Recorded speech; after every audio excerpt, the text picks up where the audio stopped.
Good morning, everyone. I am Dr. Suroshree, Professor and Head at Community Physiotherapy Department, Sancheti Institute of Orthopedics and Rehab, College of Physiotherapy. So today's classroom, we will learn about ergonomic risk assessment in work-related musculoskeletal disorders. And we have a special audience, that is the students of Masters of Physiotherapy from JSS College of Physiotherapy, JSS University. So I welcome you all, and we will start with the session now. So the objectives of this session are today students will be able to understand and assess various ergonomic risks associated with work-related musculoskeletal disorder. Students will be able to understand the utility of the same in everyday occupational health practices.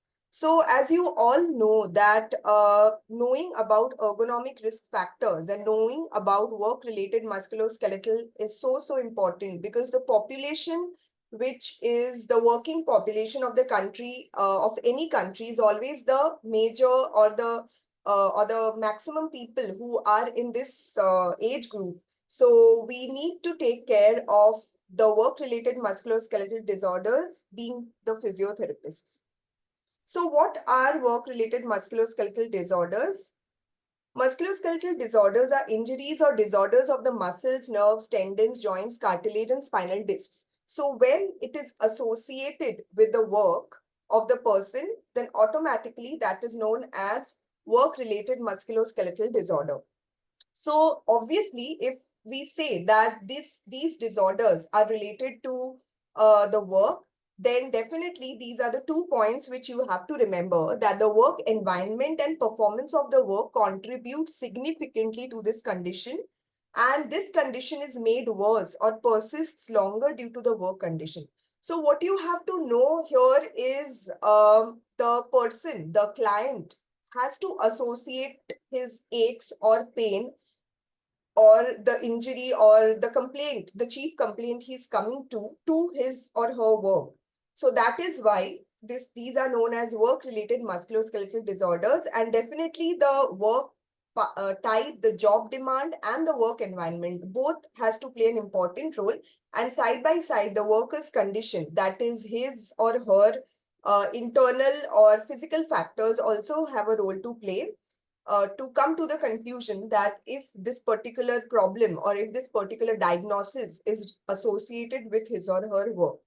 So according to Center for Disease Control and Prevention and according to National Institute for Occupational Safety and Health, work conditions that may lead to work-related musculoskeletal disorder includes routine lifting of heavy objects, daily exposure to vibrations, routine overhead activities, activities with chronic head and neck flexion, or repetitive forceful tasks. Now, workers may have either or all these points which we just mentioned, that it is not necessarily that all of this has to be there, has to be present there for a person or a worker to have work-related musculoskeletal disorder. They can always have few of the components or one of the components also exposed over a period of time, so that we can come to the conclusion that it is work-related musculoskeletal disorder.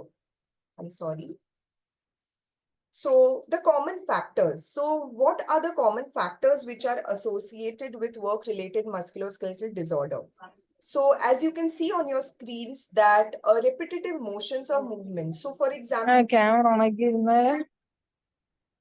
somebody can be sedentary, somebody can be in a repetitive motion, or somebody can be involved in a task which requires only repetitive motion of the wrist, hand. Somebody can be in a task which may require repetitive motion of the back. So it is not necessarily that it has to always be associated with entire body. Even if a particular joint or a part of a body is engaged in repetitive motions or movements, that could also lead to or that could be a factor which can lead to work-related musculoskeletal disorder.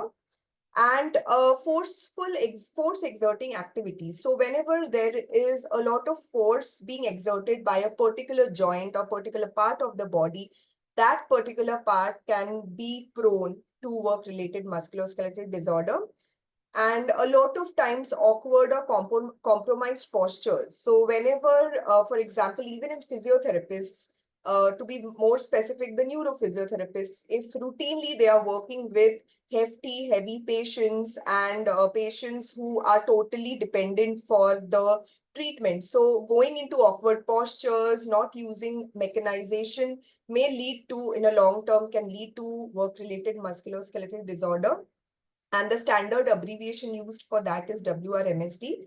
And a lot of time prolonged static postures and tasks. So for example, dentists, surgeons, nurses, so when they obtain these static postures for particular task for a long duration, so again, over a period of time, it can lead to WRMSD. So you must be listening that every time I'm associating these factors with time. So time is something which is a very, very important factor here, because WRMSD is not something which will happen overnight. It will always take a significant amount of time to show the signs and symptoms of the problems or the diagnosis which is happening inside the body. So the factors can be also associated with not just the job demand, that is not just the postures, repetitions, but also with the workstation. So a poor workstation design can also lead to these awkward postures or repetitive movements or any sort of uh, wrong posture. So which ultimately affects the alignment of the body and can lead to WRMSD. And finally, working in extreme temperature around the workplace can also lead to work-related musculoskeletal disorder. So what are the common characteristics? So again, if you understand the biopsychosocial model, the causes can be multifactorial. When I say biological means the internal factors in the worker. For example, maybe there was a lack of preconditioning. In preconditioning, what we need to see is if the person's, based on the job demand, if the person has appropriate muscle strength, muscle endurance, flexibility, which will be needed for that particular occupation. So biological factors are those. Psychological is how exactly the person's attitude is towards his work. Does he feel the work as very monotonous, or does he really enjoy working? Does he feel that every time he is associating his aches and pain with the stress which is built at the workplace? So those are the psychological factors, and social is how he or she is with the peers at the workplace. So even that, peers, boss, subordinates, so even that can play a major role in bringing about or in ensuring that there is the WRMSD, or if there, I mean, or basically when we also talk of management, we have to also keep these factors in mind. Now, these characteristics of WRMSD, they involve both mechanical and physiological mechanisms. So when we speak of the physiological factors, we also have to think of the work-related factors or the work site-related factors, how supportive they are. If the person has less of mechanical mechanisms in the office, so obviously that can also lead to WRMSD. Now, it is also related to the intensity and duration of work. So if the work intensity is such that that is causing a lot of fatigue in a day or in a week's time, so that can also be a very, very important factor. And of course, the duration of the work. It may also be related to short repetitive work cycle, to static work performed in uncomfortable positions, or to a stressful work environment. So as discussed before, it can be related to the work itself, the worker, the work cycle, or the work environment. So all these three factors, the work, worker, and work site, has to be taken into consideration when we want to list down the characteristics of WRMSD. The symptoms can be very poorly localized, non-specific, and episodic at times, and they may develop insidiously, and they may occur after weeks, months, or years after the job. So it depends, but definitely there has to be association of time, and there has to be association of all these factors. And sometimes it may recuperate slowly, and it may require weeks, months, or years for recovery based on how we are dealing with the characteristics. So if we consider all the characteristics, then automatically the recovery is going to be better. If we only consider the physical characteristics and not look after the work and the work site, we are only looking at the worker, then the recovery also may take some time. Now, these are the commonest work-related musculoskeletal disorders, which is there on your screen, and the causes for the same. So the first one is the low back pain. So to your left, you can see the work-related musculoskeletal disorders, and on the right, you can see the causes. So the low back pain, common causes which is associated with certain occupations are heavy lifting, carrying or pushing, sudden overloads, repetitive loading, awkward posture during work, twisting or side bending of the body. So a lot of time when these causes are present or these factors are present in a particular occupation, it may lead to the work-related musculoskeletal disorder, which is the low back pain. Second, most common is the carpal tunnel syndrome, where the patient or the client comes to us saying that there's pain, numbness, or tingling in the fingers. So the commonest causes or the factors associated with the job can be frequent and repetitive hand activities such as typing, hammering, and polishing. And then the third most common is the decurvent tenosynovitis, where the chief complaint which the patient comes with is that the patient has wrist pain. And when you do special test for the same, you find out that there is decurvent tenosynovitis. And the causes at the work or which can be associated with the work are forceful gripping or hand twisting. And then the next common work-related musculoskeletal disorder is the epicondylitis, that is also known as the inflammation of the elbow tendon. And the frequent use of screwdriver, hammering, cutting, these are the factors which can be associated. And the lastly is the neck and the shoulder pain. So prolonged static bent posture, twisting of the neck, hands extended above head, that is overhead or maintenance or repair work. So all these factors can be associated with neck and shoulder pain. Now, how exactly the structure of the assessment or the risk analysis looks like is given in this diagram, which was also explained in one of the articles which were published in 2009.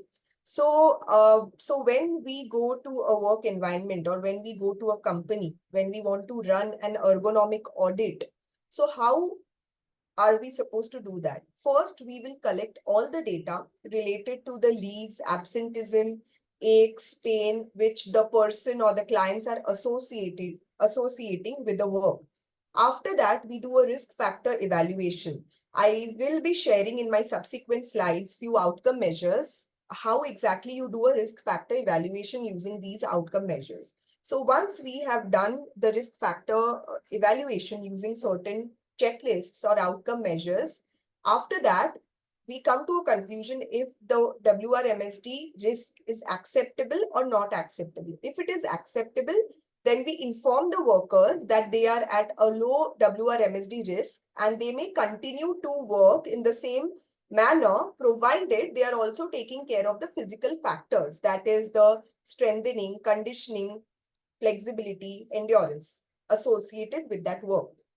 If after the risk factor evaluation, we find out that the risk is not acceptable, then we find out the measures, that is identify the measures what we have to take with respect to the work, the worker and the work site. So based on these three identification of the risk factor, we give the advice to that particular company and the clients. And finally, these measures are implemented. Some of them could be any alteration in mechanization of the work. Some of them could be work site modification. And most of them also can be with respect to the workers' strengthening and conditioning. So finally, when we have done the implementation, we will reassess with the help of interviews, or we will reassess after say 3 months, 6 months, if the number of leaves associated with the to the WRMSD has come down, and through interviews we'll also get their perception about how exactly our modifications are helping them. So again, this is adapted from a 2020 article by Ergonomic Society of South Africa, where they are speaking about identification through ergonomic audits of for risk assessment. And after we have identified the problems, the WRMSDs like neck pain, back pain, uh, tenosynovitis, etc. Then after that identification, we will classify that is which region of the body is most affected in this particular, for this particular tasks or job demands in this particular scenario. After that, we assess each employee and the worker and the work site. And after evaluation, we will quantify that. In quantification, we will tell whether they are at low risk, medium risk, or high risk. And finally, we will advise them measures as occupational health therapists. And after the measures, we will again reassess and re-identify if we have to intervene further.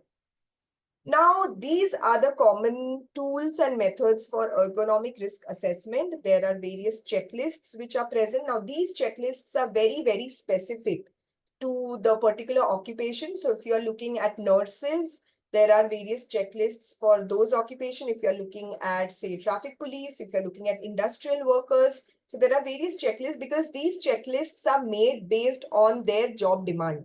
So that's why there is no universal checklist, but at the same time, different checklists are being adapted for different particular job based on different particular job demands. And then there are methods based on observation and interviews. So in interviews, we ask them about what aches and pain or WRMSDs they will associate with their work, which are the aggravating or the relieving factor at the workplace. The difference is that in any other patient, all these factors you will associate it with daily routine. But in an occupational health assessment or an ergonomic risk assessment, you would ask them to associate or kind of explain while they are at workplace during work.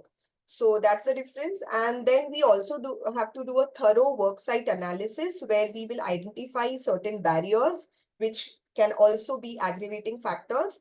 And finally, there are certain software and applications which can be used for ergonomic risk assessment. So I think this is the first tool which most of you must have used, that is the rapid upper limb assessment, which is also abbreviated as RULA. So here we take a image or we take a 5 minutes video of the worker for the postures which are repetitive, the postures which he or she associates with aggravation of the ache or the pain, which they are relating to the occupation. And then based on the position of different areas of the body, that is arm and wrist analysis, neck, trunk, and leg analysis, we come to a score. And based on the score, we kind of, we have interpretation that if the person's task or if the person's posture is an acceptable posture, or any further investigation is needed or change may be needed. If any further change needed is soon, or it is a very major, there is an investigation, implement and change is needed immediately. So based on that, we categorize.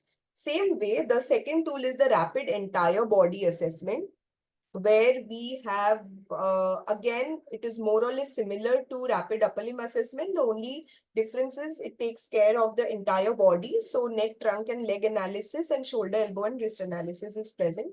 So here, same way, we will take a video of 5 minutes or the postures which are repetitive.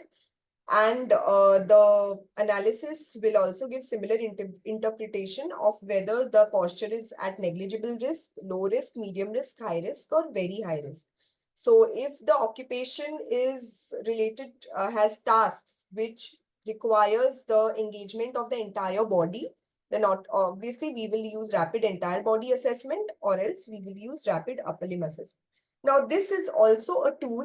I think the name is getting hidden, so I'll just tell.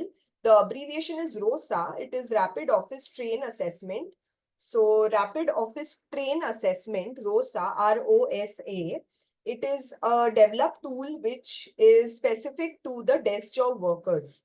the IT professional, the desk job workers. So again, more or less the angles and the assessment is on the same lines as Rula and Reba.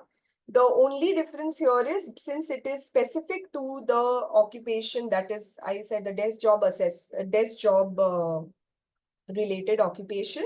So therefore, they are also taking care of the distance of the seat with the knee, because most of the time these people are sitting and their job is a sitting job.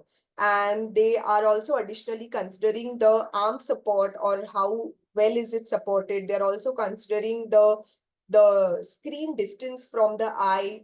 They are considering that how much the person has to move, or how much the person has to move his arms to access the keyboard, because as I said, this is related more towards the desk job workers. So all the factors which, or all the entire VDU which is associated with this particular occupation. So because for minimum 8 hours they are using the computer, so all these factors are taken into consideration in ROSA, which is Rapid Office Train Assessment. Now, this is again a very interesting tool, which is known as Quick Exposure Checklist, QEC, abbreviated as QEC, Quick Exposure Checklist. So in a quick exposure checklist, as we can see that there is a column of observers assessment, and then there is a column of workers assessment. So in the observers assessment, as you can see that we as observers will be scoring them for the different region of the body. That is the back, the shoulder and the arm, the wrist and the hand, and the neck. And under the workers assessment, the worker is going to rate or assess himself or herself for each of these regions. So to your right column, to your right, the column which is present to your right, you can see that the worker is rating himself or herself for the weight he or she is handling, for the time they are spending per day for the task, for performing the task, the maximum force level exerted by the hand, visual demand, and vibrating tools, difficulty. So all of these is taken into consider. So in manual material handling, this is a very important checklist which should be used. And to your left, as you can see, the different regions of the body is mentioned. So the worker is going to rate himself or herself for each of these regions. Firstly, for the back, then for the shoulder and arm, wrist and hand, and then the neck. So this is how the final scores look like, because as you can see that the worker is going to assess himself or herself for each of the regions. And then finally, there is going to be a final score based on which we are going to again comment whether they are at low risk, medium risk, or high risk. And why this checklist is kind of a very good tool for manual material handling, because it's perception based. So although it's subjective, but then sometimes subjectivity is the requirement in occupational health, because I as worker, I know that how much I feel is my work or job demand is affecting me or causing aches and pain in my body. So that's how we do the assessment of quick exposure checklist. And then finally, there is a tool called composite ergonomic assessment. In composite ergonomic risk assessment, I'm sorry, abbreviated as CERA, CERA. So the software is also available. So this is kind of a software based assessment where the different postures, force exertion, manual handling, repetitive movements, and computer job, all of this is considered. So obviously, if my task has to do more with computer job, I'll take the SERA, that is Composite Ergonomic Risk Assessment, for that particular job. So a different form is going to be displayed. If I am a manual material handling worker, then obviously the form is going to be different, but more or less on all the forms, the different areas or regions of the body is taken into consideration. As you can see, head, trunk, shoulder, wrist, leg, and back. And based on the scoring, we do the interpretation of whether that particular posture is acceptable, or any further studies required, or it is already at high risk and immediate intervention is required. So with this, we are at the end of the session on ergonomic risk assessment and work-related musculoskeletal disorders. And in the subsequent sessions in PhysioTV classroom, we will know about the evaluation of the work capacity and return to work assessment tomorrow, followed by ergonomic risk management and work conditioning, followed by ergonomic risk and work hardening. And finally, we'll end with ergonomic risk and bioinstrumentation. So I thank one and all for patient listening to this classroom session.